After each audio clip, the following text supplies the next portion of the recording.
गठबंधन का स्वरूप बदल चुका है। 28 जनवरी को नीतीश कुमार एनडीए के सदस्य बन गए और उसके बाद एनडीए का स्वरूप भी बदला। चिराग पासवान को लगा कि अब भैया क्या होगा। वही दूसरी तरफ देखिए, लगातार अपने तरफ से गठबंधन को सब कुछ दे रहे, गठबंधन छोड़ दीजिए, भारतीय जनता पार्टी को सब कुछ दे रहे पृथ्वी कुमार माली को भी बड़ा झटका लगा है। उनको भी अब ये तय करना पड़ेगा कि जाना कहां है, रहना है एनडीए में या फिर एनडीए से अलग हटना है, क्योंकि नीतीश कुमार आ चुके हैं। तो सीट शेयरिंग में भी दिक्कत होगा कि सीट शेयरिंग किस तरीके से होगा, किसको कितना सीट मिलेगा। हालांकि आधिकारिक पुष्टि नहीं है, लेकिन भारतीय जनता पार्टी का हर एक नेता जो है वो पृथ्वी कुमार माली के नाम से सहमत है। और देखिए, मुकेश सहनी भी अपने तरीके से ये प्रयास कर रहे हैं कि उनको भी गठबंधन का सदस्य बनाया जाए। और खबर ये भी है कि मुकेश सहनी महागठबंधन के साथ जा सकते हैं, यानी इंडिया गठबंधन के साथ जा सकते हैं। तो ऐसे में पृथ्वी माली ये प्रयास करेंगे कि वो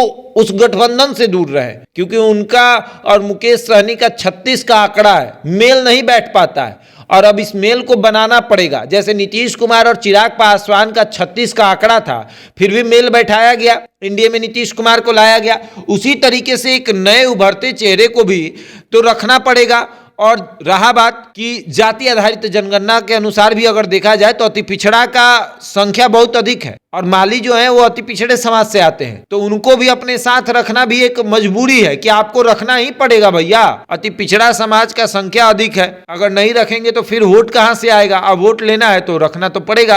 तो अब ये बहुत पेचीदा होते जा रहा है कि गठबंधन का स्वरूप बढ़ रहा है, सीट शेयरिंग किस तरीके से होगा। एनडीए में अभी 6 दल है, और अगर मुकेश सहनी एनडीए में चले आते हैं तो 7 हो जाएंगे, पृथ्वी कुमार माली आ गए तो 8 हो गए। तो फिर सीट शेयरिंग कैसे होगा।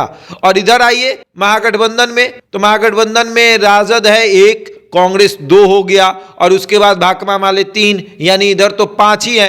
तो मुकेश सहनी अगर इधर शिफ्ट होते हैं तो 6 इधर 6 इधर, लेकिन अभी भी स्वरूप बदल सकता है। देखिए, कुछ भी हो सकता है। 12 तारीख को जब फ्लोर टेस्ट होगा उसी दिन पता चलेगा कि गठबंधन का स्वरूप क्या होगा। क्या जीतनराम मांझी इस गठबंधन में रहेंगे, उपेंद्र कुशवाहा क्या इस गठबंधन में रहेंगे।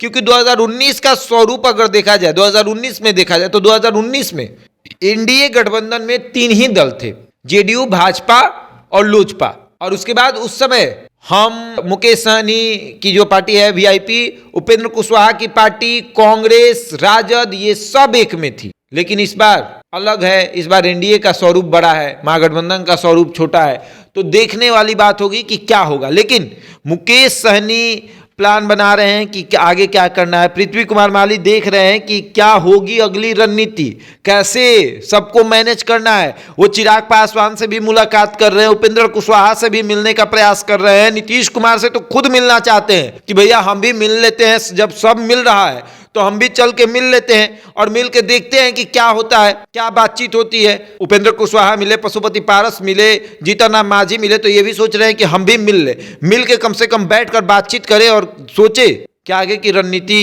किस तरीके से रखनी है। बहरहाल इस खबर में इतना ही। बने हमारे साथ और देखते रहे द इंडिया टॉप।